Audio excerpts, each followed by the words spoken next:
David, I just heard on the news now, and I saw the story a little earlier in the day. We have a new Canadian ambassador to the U.S. His name is Mark Wiseman, someone who apparently Mark Carney has known for a while. How much do we know about him? Well, this is a pretty big deal. Mark Wiseman has been, one close friend of Mark Carney's, which signals that he will be very much involved in the upcoming trade talks for the North American Free Trade Agreement, CUSMA, and of course the whole tariff war with the United States. But beyond that, you're talking about a guy who was an executive at BlackRock. BlackRock is the largest asset management firm in the world. We're talking, I think, last time I checked, it's over $12 trillion in assets. Just to give you an idea, the Caisse de Dépôt, which is pretty big, has about $600 billion in assets. Okay. So that gives you an idea of what we're talking about here. And so he was previously he worked as well at the Canada Pension Fund. And more interestingly, and I think this is the reason why the nomination was actually announced today, December 22nd, while things are winding down, obviously, for the holidays and not last week or 2 weeks ago, is that he was the chair of an organization called, you may have heard it, the Century Initiative. And which one of its plans that it favors is to take Canada's population to 100 million by the end of the century. And that here in nationalist circles in Quebec, the Journal de Montréal is already all over this, and you can bet that some of the more radical right-wing columnists like Mathieu Bock-Côté, or if they're not on holiday, they're going to come back from holidays to write on this. Just to give you an idea how the Century Initiative gets the nationalist movement's goat here in Quebec. And I took this down when it happened. So Saturday, I think it was May 6th, 2023, the front page of the Journal de Montréal, they had a big bear trap with the Quebec fleur de lis in it. And the headline was Le Piège d'Ottawa, the Ottawa's trap.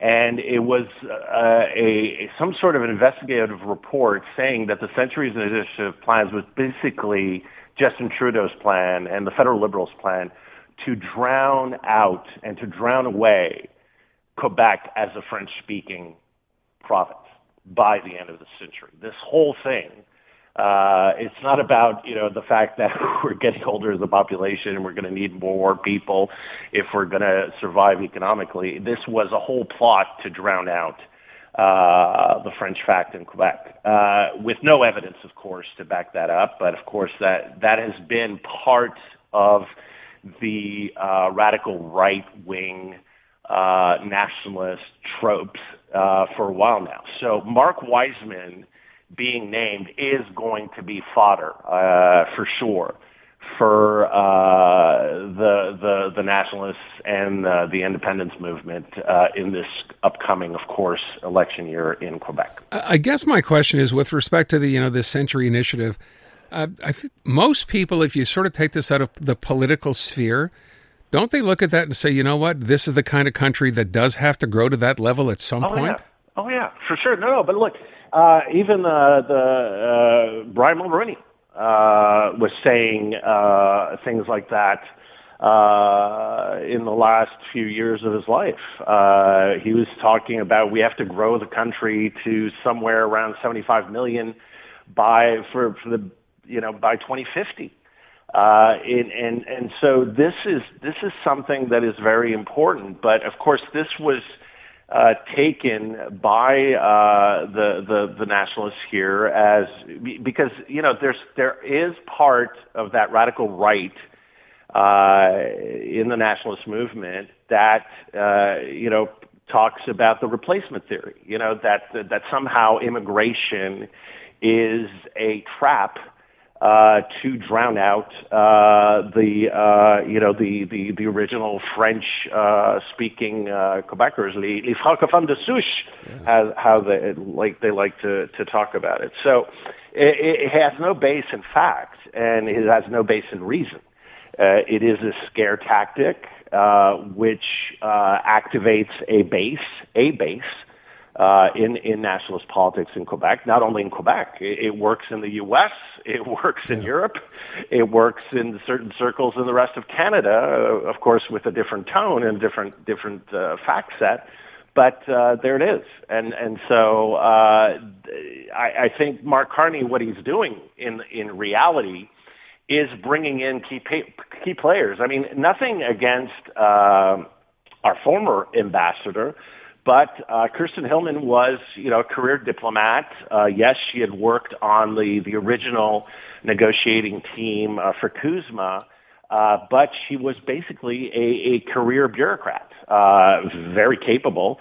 But what you're seeing is Mark Carney tooling up for what needs to happen in the next few months with the Trump administration, and he needs people with a network. When you've worked at BlackRock, when you work with the Canada Pension Plan, key players in the financial circles and the upper echelons of the financial universe and the financial elite in the U.S. Same thing when you have Tim Hodgson, who is a close friend, again, of Mark Carney, who is our energy minister, who's a former Goldman Sachs executive. Right. Same thing when you have Marc-André Blanchard, who is Mark Carney's chief of staff, who's a former vice president of Caisse de Dépôt, which in the case on Wall Street is a highly respected institution.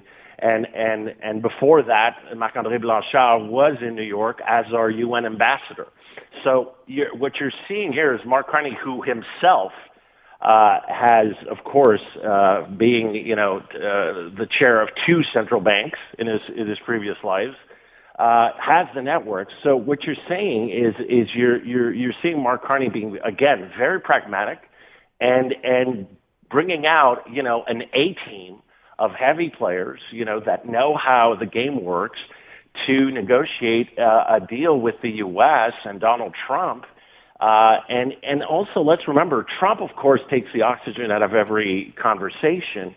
But let's remember, the world is in massive transformation. We're ending a year where, everybody everybody's lucky enough to have some savings or a retirement account or a pension plan or whatever. You look at the markets, and yes, it's been a good year. But as you know, Aaron, the results on the stock markets are basically tied to 10 companies, and it's all linked to artificial intelligence.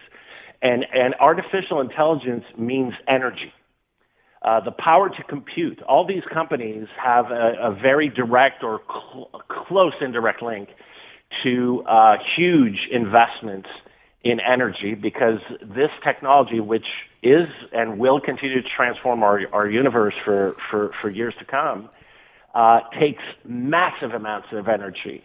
And so I think right now Canada's play here is to be an energy producer. I don't think it's a fluke that Mark Carney sent a very clear message just before all of this with this deal in principle with Alberta. We know what's coming, the big deal between Newfoundland and Labrador and Quebec regarding Churchill Falls. That's going to be a big deal this upcoming year. And we're gonna have to understand that Mark Carney's play here, and what he's trying to do very astutely, I think, is get Canada ready for a massive transformation of our world economically and, of course, socially. There you go. David, we'll leave it at that. I thank you so much. I appreciate it. We'll talk to you soon. Close your eyes, and you can hear the entire world come alive. 2026 FIFA World Cup is on, and you can stream it all live on TSN Radio. From the opening kickoff to the final celebration, every match, every moment. Listen to FIFA World Cup on TSN Radio. Gives Canada the liftoff. Available on iHeartRadio.